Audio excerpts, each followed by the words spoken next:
محترمو اوریدونکو السلام علیکم ورحمت الله وبرکاتو.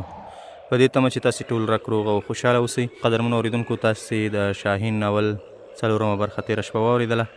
په تېره برخه کې تاسې واورېدل چې ابو داود د فردیناند د جاسوس په حیث د سرحدي شاهین درې ته ورسېد. دا چې په کومو حالاتو کې ورسېد تاسې هغې خبر شوئ. د ابو داود موخې څه دي دا به راتلونکې برخې روښانه کړي، خو راځئ ګورو چې د دغه خواږه داستان په نننۍ برخه کې څه شوي.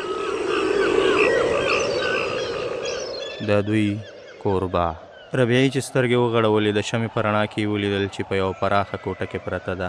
دې ته نږدې په یوه کرسۍ ابو داود او په بله یو ناپېژندوی ځوان ناست دی. لوري چې په هوش راغله ابو داود ورټیټ شو، لاس یې پر تندي ورکېښود او وویل: ربیعي لوري څنګه یې؟ ربیعي په وېرېدونکې لهجه وپوښتل: زه چېرته یم؟ ابو داود ځواب ورکړ: لور جانې، موږ ډېر امن ځای ته راغلي یو او د یو داسې سړي میلمانه یو چې دلته موږ ته هېڅ خطر نشته. دا ستا ډاکټر دی.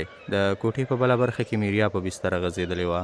په بله بستره یې تر څنګ انجیلا ډډه وهلې وه. ربیعي هغوی ته اشاره وکړله. پلار نه یې وپوښتل: هغوی څنګه دي؟ ابو داود ځواب ورکړ: روغې دي. یو بل ځوان کوټې ته ورننوته او د ربیعي سترګې څو شېبې د هغه په څېره میخ پاتې شوې. هغه د ابو داود په اوږه لاس کېښود، ویې ته کښېنه، زه د دې لپاره راغلم چې ستا د لور احوال واخلم. اوس څنګه ده؟ ابو داود ځواب ورکړ: هغې همدا اوس سترګې وغړولې. زه افسوس کوم چې تاسو مو په زحمت کړئ. ځوان ځواب ورکړ: کاشکې ستاسو په څېر میلمنو ته موږ ښه ځایونه درلودای. انجلا له خپل ځایه راپورته شوه او چوپه د ربیعي تر څنګ کېناسته. د ربیعي پر سر یې د مینې لاس راتېر کړ. ویل: ربیعي ستا طبیعت څنګه دی؟ هغې ځواب ورکړ: زه اوس ښه یم، په پښه او سر مې درد دی. مورجانه څنګه ده؟ انجلا وویل: هغه روغه ده. لومړی ځوان چې د دوی زخمونو ته یې د طبیب دنده اجرا کوله وویل: زما په خیال د دې لپاره اوس خبرې ښې نه دي. د خوب دوا ورڅښم، دې ته پوره استراحت ضروري دی. دوهم ځوان په عربي پوښتنه وکړه: زیاته خو به ټپي نه وي؟ طبیب ځواب ورکړ: زه تر سهاره صحیح رایه درکولی شم. په هر صورت د اندېښنې وړ خبره نه ده. ابو داود پوښتنه وکړه: ستا په خیال به دا تر څه مودې پورې بیرته روغه شي؟ ډاکټر ځواب ورکړ: هغه به ډېر ژر ارامه شي. زما په ګمان تاسو ته هم استراحت ضروري دی. باید ارام وکړئ. راتلونکې ورځ چې ربیعه له اوږده او درانه خوب نه راویښه شوه، انجلا د کوټې له کړکۍ سره ولاړه وه او بهر ته یې کتل. میریا په بستره تکیه وهلې وه او ناسته وه. ربیعي ورو ورغږ کړ: انجلا، انجلا. انجلا را بیداره شوه او بیا یې ورته راوکتل. راغله، تر څنګ یې کېناسته. ربیعي وویل: تا د شپې 2 تنه ناپېژندوي دلته ولیدل؟ انجلا ځواب ورکړ: ما همدا اوس له کړکۍ نه هم هغوی ولیدل. ربیعه شکمنه شوه. ما ویل ما به خوب لیدلی وي. انجلا وویل: که ته په دې پوه شې چې اوس موږ چېرته یو، نو دا به ووایي چې په ویښه هم یو خوب وینو. ربیعي ویل: زه ښایي له ګاډۍ نه د لوېدو نه وروسته بېسده شوم، خو هغه پېښه له ماسپښین نه لږ وروسته وه. وروسته بیا چې راپخود شوم، شپه وه، په کوټه کې شمه بله وه. زما په ګمان موږ د غرناطۍ په کومه فوزي قرارګاه کې یو. انجلا ویل: نه، موږ له هغه سړک نه ډېر لرې راغلي یو. ته یې له موږ سره یو ځای د بېهوشۍ په حال کې راوړې. ربیعي تابتل ویل چې زما په زړه کې له تا سره د خواخوږۍ جذبه نشته، خو په سپېڅلې مریم سوګند چې ټوله لاره مې ستا په خاطر ژړل. موږ بل ته نیمه شپه را رسېدلي وو. کوم ډاکټر چې ستا علاج کوي پلارجان وایي چې هغه د اندلس تر ټولو ستر جراح دی. ربیعي ویل: موږ اوس چېرته یو؟ انجلا ویل: ربیعي که ته واورې اعتبار به ونه کړې چې موږ اوس د سرحدي شاهین په دره کې یو. ربیعي ویل: د شاهین په دره کې؟ نه، ته ټوکې کوې.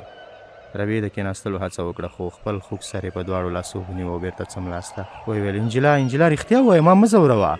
انجلا وویل: زه رښتیا ووایم که نه؟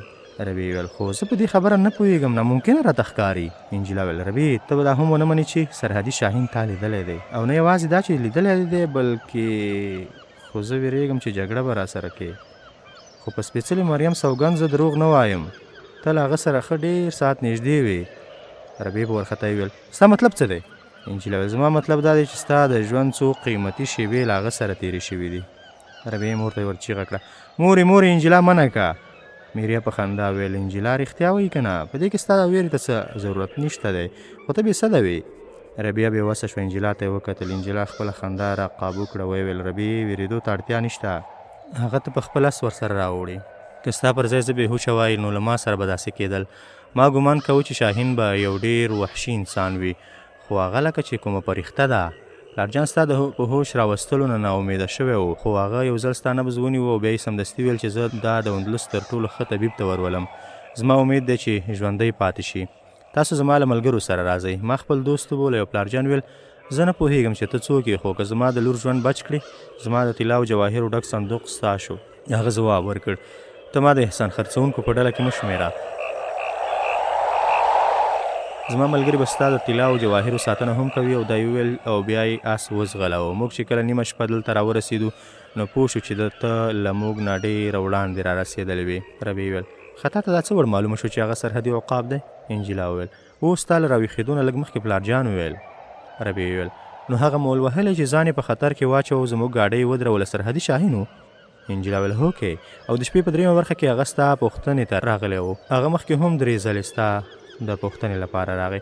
نن سهار هم راغلی و. د فوزي جامو نه یې داسې ښکارېده چې په څه مهم پسې روانېږي. پلارجان ته مې وویل چې ښایي تر ماښام پورې را نه شي. او ستا ډاکټر ټوله شپه په دې کرسۍ ویښ ناست و. کله چې زه راویښه شوم هغه ستا نبض کوت. ربیع وپوښتل پلارجان چېرته دی؟ انجیلا ځواب ورکړ هغه په بله کوټه کې له طبیب سره د کوچوان لیدو ته ورغلی. هغه بیچاره هم ډېر زخمي شوی دی. 3 ورځې وروسته د ربیع د سر خوږ لږ قرار شوی و، خو په ورانه کې د درد له امله هغه له امسا پرته نه شوی تلای. هغه شاه زلمی چې د دوی ژوند یې ساتلی و او دغه طبیب چې د دوی علاج یې کوه بدر بن مغیره او بشیر بن حسن و. ابوداود په دې خبره حیران و چې سرحدي شاهین ناڅاپه د دوی مرستې ته هلته څه ډول ورسېد. په تېرو 3 ورځو کې بدر بن مغیره ته هغه د فردیناند د ظلمونو ډېر داستانونه وویل او د هغوی اعتماد یې لږ ډېر ترلاسه کړی و. د جمعې له لمانځه نه وروسته هغه د بدر د ملګرو په مخ کې یوه پرجوشه وینا واوروله او د اندلس د مسلمانانو ژوند یې داسې دردناک انځور کړ چې په غونډه کې ډېر په ژړا شول. بیا یې د اندلس د ماضي ارواپال تاریخ واوروه. د بدر بن مغیره او د هغه د ملګرو د جهاد او کارنامو ستاینه یې وکړه. په پای کې ویل موږ باید د خپل راتلونکي په باب هیڅ غلط ګمان ونه کړو. که موږ یو لاس د فردیناند پر خلاف د جګړې پرېکړه ونه کړو نو ورو ورو به مو نوم ورک شي. ستاسو لپاره زما همدا پیغام ده چې د بزدلۍ له ژوند نه د زړورتیا او مېړانې مرګ غوره دی. زه غرناطې ته هم له دې پیغام سره روان یم. زما باور دی چې زموږ د مظلومیت داستان ابوالحسن واوري خامخا به د فردیناند پر خلاف د جهاد اعلان کوي. له بیان نه وروسته چې هغه له بدر او بشیر سره بیرته خپل هستوګنځي ته راستنېدو بدر بن مغیره ورته ویل زما په دې باور دی چې ته په غرناطه کې ووسې هلته به په مسلمانانو کې نوی روح پوکې. ابوداود په غمجنه لهجه ځواب ورکړ زه به خپل فرض پوره کوم خو خلک د یو ناپېژندل شوي پر خبرو باور نه کوي. بدر ویل نه هغوی اوس را بیدار شوي دي. بشیر زړه نازړه وویل که تاسو بده نه منئ یوه پوښتنه کوم. ابوداود ځواب ورکړ که ته هم له ما نه په پوښتنه کې 2 زړی وي نو دا به په ما ظلم وي. بشیر ویل خدای جل جلاله ته د دین په علم پوره پوی کړی او دومره د نیک عمل خاوند چې د شپې تهجدو ته هم پاڅېږي او ستا په ژبه کې جادو دی. خو زه په دې خبره حیران یم چې تاسو ابوداود خبره وربشپړه کړه چې ته په دې حیران یې چې پر دې ټولو برسېره زما مېرمن او لور په عیسوي مذهب باندې ټینګار کوي. همدغه وایي ته که نه؟ بشیر حیران شو ویل هو ما همدا ویل. زما باور دی چې ته به د دې لپاره مناسب دلیل لرې. ابوداود ویل د دې یو دلیل دی خو زه نه وایم چې مناسب او معقول به وي او که نه. د دې په اړه ستاسو غازیانو فتوا ډېره ښه ده. دا زما 2مه مېرمن ده. لومړۍ مېرمن مې یوه مسلمانه وه او د هغې لور هم مسلمانه ده. خو زما دغه مېرمن د مرسي له یوې عیسوي کورنۍ نه ده او له دې سره تر واده وړاندې زه په دې هم پوهېدم چې زه به د عیسویانو په منځ کې دا مسلمانه نه کړای شم. خو ما د دې سره واده د دې لپاره وکړ چې د عیسویانو په منځ کې د یو آزاد خیاله مسلمان په نوم وپېژندل شم. ما د خپل قوم ذلت او محکومیت نشو زغملی. ما دوی د یو انقلاب لپاره تیارول غوښتل. ما خپل عیسوي مېرمن د ځان لپاره ډال کړه.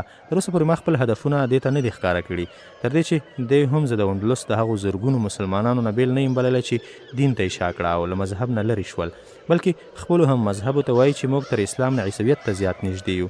د دې خبرو نه ما دا ګټه اخیستې چې په څو ښارونو کې مې د مسلمانانو انقلابي ډلې تیارې کړي دي. تاسو به پر دې حیران شئ چې دا 10 کاله چې زه په قوستله کې وم له لویو عیسوي امیرانو سره مې کورنۍ اړیکې وې خو دوی پر دې نه پوهېدل چې زه د دوی پر خلاف په کړو وړو بوخت یم. تاسو زما د کار په اړه د انتقاد حق لرئ. هو زما نیت خدای جل جلاله ته معلوم دی. د دې ښځې سره زما د واده نه د مخه مې داسې احساسوله چې د حکومت جاسوسان به هر وخت راپسې وو. خو د دې سره له واده نه وروسته زما ډېرې ستونزې کمې شوي دي. په تېرو 20 کلونو کې چې ما څه کړي دي د دې نتیجه به هغه وخت څرګنده شي چې ابوالحسن یا له ده نه وروسته کوم بل پاچا عیسویانو پر خلاف د جهاد اعلان وکړي. ته ښایي له هغه ځایه زما د تېښتې سبب وپوښتې. زه له هغه ځایه د دې لپاره نه یم راتښتېدلی چې حکومت زما په فعالیت خبر شوی دی. د دې لامل دا و چې د قوستلې د شاهي کورنۍ یو ځوان زما له کشرۍ لور سره واده کول غوښتل. هغه زما مېرمن دې کار ته تیاره کړې هم وه او زما د پخواني چلن له مخې زما ښځه پر دې باوري وه چې زه به له یو عیسوي ځوان سره د خپلې لور د واده مخالفت نه کوم. خو کله چې زه په دې خبر شوم تاسو زما د حالت اندازه لګولی شئ. د دې نه وړاندې ما تصمیم درلود چې هلته به خپله ذمهواري ترسره کوم بیا به غرناطې ته ځم او خپله عیسوي مېرمن او لور به مسلمانوم. اوس مې داسې احساسوله چې اوبه تر سره وړي ما د دې رښتې نه مخالفت وکړ چې د فردیناند حکم راغی. اوس ماته یوه لاره پاتې وه چې باید هجرت وکړم، خو زه ویرېدم چې دوی پوه نه شي چې زه غرناطې ته ځم او هجرت کوم، نو ښایي زما مېرمن په خپله خوښه راسره ولاړه نه شي او لور مې هم په زور رانه واخلي. بشیر پوښتنه وکړه نو لور دې هم د شاهي کورنۍ له ځوان سره په واده خوښه نه وه؟ ابوداود ویل نه، د هغه ځوان یوه سترګه په یوه جګړه کې ړنده شوې وه. بدر بن مغیره وپوښتل نو تاسو تر دې ځای څه ډول راغلی؟ ابوداود وویل ما له تدبیر نه کار واخیست او د دې واده مخالفت مې پرېښود. ما د یو دوست په لاس لیک ولیکه او د همغه د یو نوکر په لاس مې خپل کور ته واستوه. په لیک کې لیکل شوي و چې د انجلا بابا د مرګ په تبه پروت دی او هغه د خپلې لور او لمسۍ له لیدو نه وړاندې نه غواړي چې ومري. د داسې خبرو په اورېدو ښځې په عام ډول د ډېر تفصیل پوښتنه نه کوي. په دې لیک کې د میراث د ویش یادونه هم شوې وه. ځکه خو مې مېرمن د مرسي د یو اوږده سفر لپاره تیاره شوه. انجلا له دې واده نه کرکه کوله، ځکه خو سهار وختي ټول د سفر لپاره تیار شو. ربیعه ما مخکې خبره کړې وه. هغې هم ویل چې د خپلې ناسکه مور د پلار د خدمت لپاره دا هم تګ ته چمتو ده. خو موږ ته یو بله ستونزه راپېښه شوه. د شپې چې موږ ډوډۍ خوړله هغه مغه ړوند راغی او کله چې وپوهېده چې سهار موږ مرسي ته ځو نو دی هم راسره تیار شو. ما مخالفت وکړ خو میریا یې ملګري وکړه. وویل چې د ده ملګري له موږ سره ښه ده، زموږ سفر به اسانه شي او ما له مجبورۍ نه ورسره ومنله. سهار چې موږ روانېدو نو هغه په اس پور راورسېدو. وویل چې د لارې پیرو ته یې زموږ لپاره د تازه نفس آسونو تیارولو هدایت لېږلی دی. په لاره کې موږ د هغه په وجه په زحمت نه شو، خو څومره چې مرسي ته رانږدې کېدو زما اندېښنه زیاتېدله. د هغه به زموږ د ګاډۍ تر مخ یا شا غبرګ روان و. د ګاډۍ کوچوان زما پخوانی نوکر و. هغه زما په اراده پوه و. راته یې وویل چې له دې سړي نه له ځان خلاصولو پرته موږ غرناطې ته رسېدی نه شو. ځکه خو زه په دې ترخه پرېکړه مجبور شوم. یو ماسپښین کله چې میریا په ګاډۍ کې ویده وه او سر یې د انجلا په غېږ کې ایښی و، ما انجلا ته وویل چې ته پوهېږې موږ چېرته ځو؟ انجلا ویل چې معلومه ده موږ مرسي ته ځو. ما ورته زه تا د دې سړي نه ژغورم او د همدې مقصد لپاره زه د مرسي پر ځای غرناطې ته ځم. هغې په اوښلنو سترګو راته وکتل. ځواب یې راکړ چې پلار جانه، زه له دې بلا سره د واده پر ځای مرګ غوره ګڼم. زه له ده نه د خلاصون لپاره هر ځای ته تلو ته تیاره یم. ما ورته ویل چې لږ وړاندې د غرناطې او مرسي سرکونه سره جلا کېږي، خو دا بدبخت د سیوري په څېر راپسې دی. که موږ لاره بدله کړو په راتلونکې پیره کې به مو راوګرځوي. د ده نه د خلاصون یوازې یوه لاره ده. انجلا لږ سوچ وکړ. ویل پلارجان هغه اوس په موږ پسې دی، ستا سرلینده شته او غشي ویشتل دې هم زده دي. ما ورته زه ستا له مور نه ویرېږم. انجلا ویل مورجانه ویده ده، ته بیړه وکړه. ما د شا له کړکۍ نه ور وکتل. نږدې 50 متره لرې راپسې و او یوه بې حیا سندره یې زمزمه کوله. ما کوچوان ته د ګاډۍ ورو کولو حکم وکړ او چې له هغه سره مو فاصله بلکل لږه پاتې شوه نو ما په غشي وویشته او ورسره سم مې کوچوان ته د ګاډۍ ځغلولو حکم وکړ. هغه د غشي په لګېدو لاس نه لاندې راپرېوت، خو بیا هم ووېرېدم چې که ژوندی پاتې شي په ټول اندلس کې به زموږ لټون پیل شي. ځکه خو مو په ډېره توندۍ خپل سفر ته دوام ورکړ. کله چې میریا سترګې وغړولې ورته ومو ویل چې هغه وړاندې تېر شوی دی. بیا مو هغه ته دا ونه ویل چې موږ لاره بدله کړه، خو چې د سرحد له وروستۍ پیرې نه راتېر شو له شا نه مو څو سپاره راپسې ولیدل چې په موږ پسې راووتل.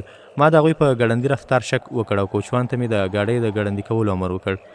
د باران له امله سړک ډېر خراب و، خو د خدای احسان دی چې د ګاډۍ رابه هغه وخت ماته شو چې تاسو زموږ مرستې ته راورسېدلی.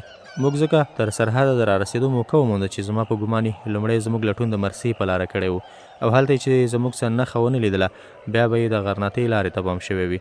دا ټول ستا د دې پوښتنې ځواب و چې میریا او انجلا مې تر اوسه ولې نه دي مسلمان کړي. اوس زه له تاسو نه یوه پوښتنه کوم. بدر ویل ته د هرې پوښتنې حق لري. ابوداود ویل ستاسو سیمه زموږ له لارې نه لرې ده، که څه هم د شاهین د الوتو ساحه معلومه نه وي، خو بیا هم تاسو زموږ مرستې ته دومره ژر راورسېدئ لکه تیار چې هملته موجود وئ. بدر بن مغیره وویل خبره دا ده چې له یوې مودې زموږ او د غرناطۍ حکومت ترمنځ اړیکې تر ډېره حده دوستانه دي. هغوی د سرحد یو څه سیمې موږ ته سپارلي او کله کله زه د هغوی د پیرو چوکیو د کتلو لپاره ورځم. هغه ورځ هم موږ د چوکیو د کتلو لپاره تللي وو، خو د باران په وجه سپاهیان هر یو په خپل خپل ځای غلي وو. په لاره کې مو تاسو ولیدئ. زموږ اصلي هستوګنځی له دې ځایه ډېر لرې دی. دغه کلا چې اوس موږ پکې اړولي دي زموږ د سرحد په برید پرته ده. ابوداود ویل د سرحد ساتنه چې هر چا تاته سپارلې ده زه د هغه دغه غوره انتخاب ستایم. که غرناطه د خپلو ټولو سرحدونو ساتنه ستا په غاړه در واچوي نو دا به د دوی نیکمرغي وي. بدر ویل زه د دومره ستر مسؤلیت د ترسره کولو اهل نه یم. ابوداود ویل زه په غرناطه کې څوک نه پیژنم. که تاسو ماته د 4-5 مخلصو کسانو نومونه ووایي زه به خوښ شم.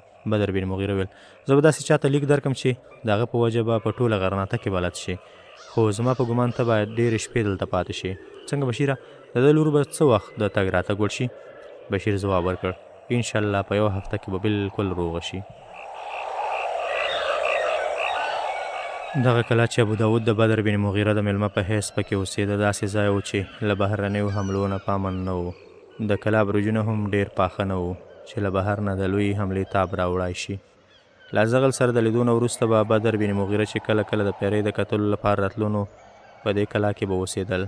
کلا د غرناطۍ په حدودو کې و او د قسطلي او غرناطۍ ترمنځ د جګړې حالت نه و، ځکه خو بدر سمدستي پر کلا د یرغل خطر نه احساساوه او د کلا د ساتنې لپاره ډېر لږ سپاهیان ګمارلي وو. بیا هم د قسطلي په سرحد کې د ده زرې هر وخت وو او حالات به یې له نږدې څارل.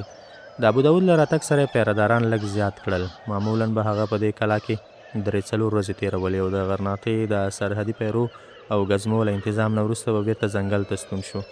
دلته به یې د غرناطۍ سپاهیان روزل، خو د ابوداود په وجه هغه د خپلې خوښې پر خلاف په کلا کې زیات پاتې کېدو ته اړ شو.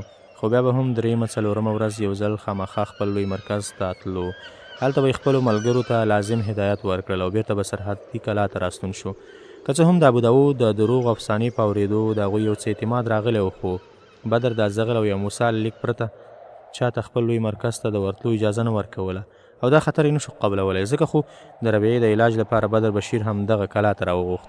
له یو داسې پلار پرته چې د دې د مور له وفات نه 1 کال وروسته له یوې عیسوي نجلۍ سره واده کړی و، ربیعې په دې دنیا نور څوک نه درلودل.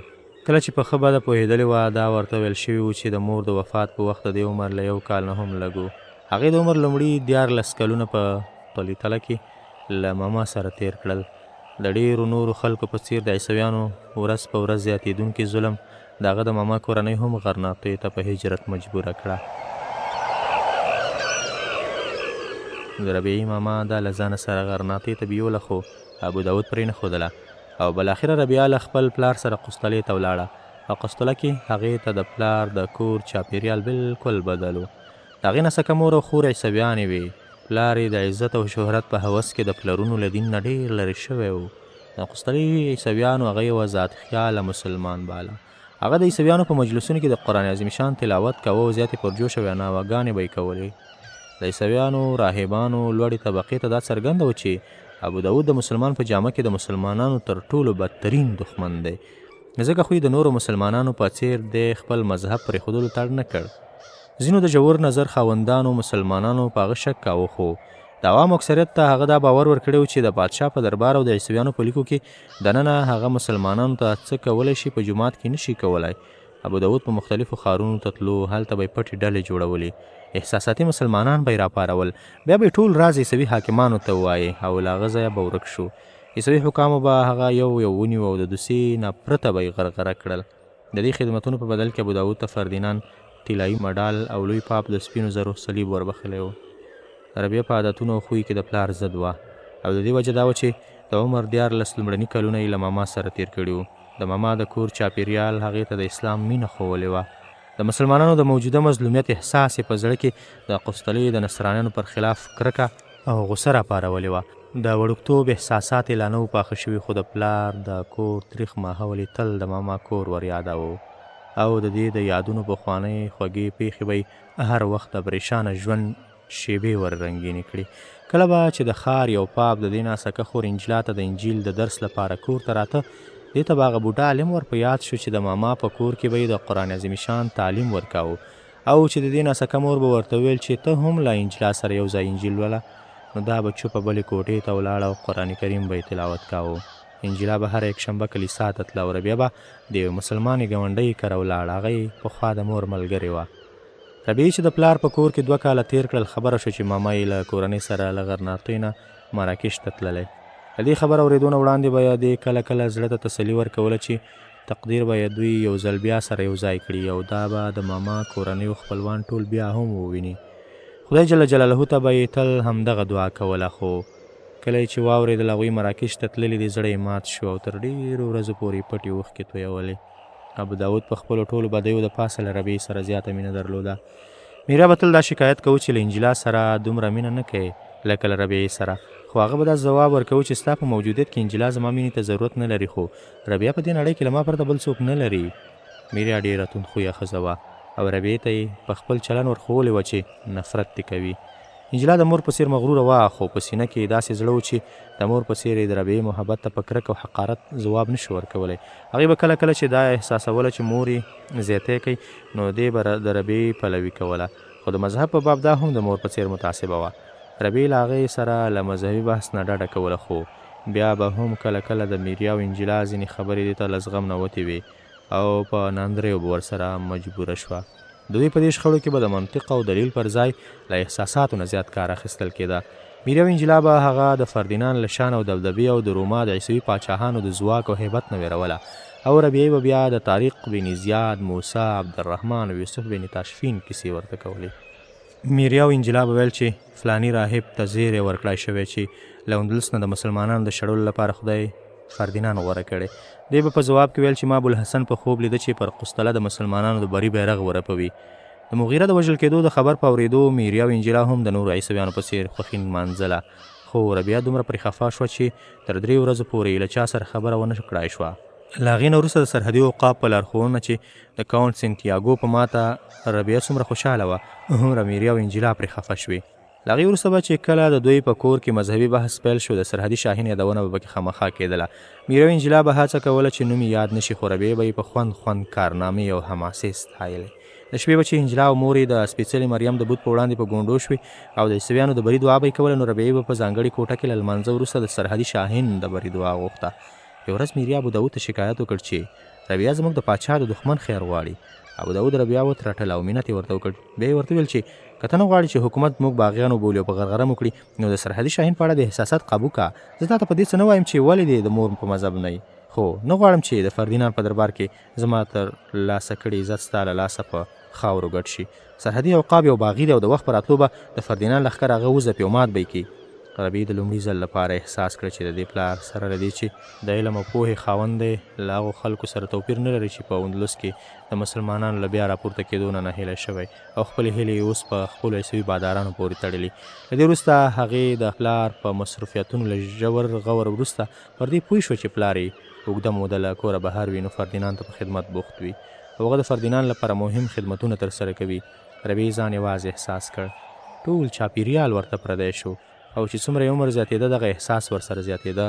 د مسلمانانو د روښانه راتلونکي په تصور به چې په زړه کې د تودې جذبې په غورځنګ وي، هغه ورو ورو بېرته غلي کېدلې. په ذهن یو چوپتیا خوره شوه. ژوند ورته د یو پرله پسې سهار او ماښام له نه ختمېدونکي تسلسل پرته هېڅ معنا نه درلوده. خو کله چې واورېدل چې دا به له ابوداود سره غرناطې ته ځي، په زړه کې ویدې ولولې بېرته راویښې شوې.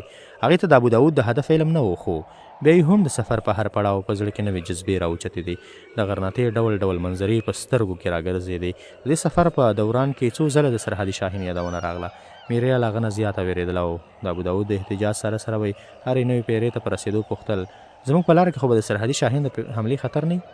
د پیرې افسر به دې ته تسلي ورکوله، خو چې بلې پیرې ته به ورسېدل، دې به بیا هم دغه پوښتنه تکرار کړه. یو ورځ چې دوی په لاره کې په یو سرای کې د سرای له خاوند نه دا پوښتنه وکړه، ابوداود د سرای خاوند مخاطب کړ، ویې ویل ته هغې ته ولې نه وایي چې سرحدي شاهین په ښځو لاس نه پورته کوي؟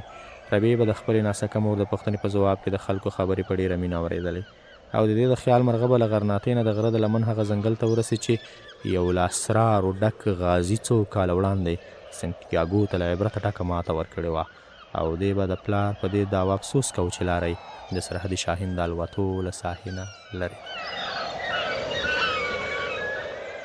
قدرمنو اورېدونکو، د شاهین ناول 5مه برخه په همدې ځای پای ته رسېږي. سبا شپه چې د دغه خواږه داستان د یوې بلې برخې سره ستاسې درانه خدمت ته راځو. تر هغې مو په پاک الله سپارم. د الله په امان.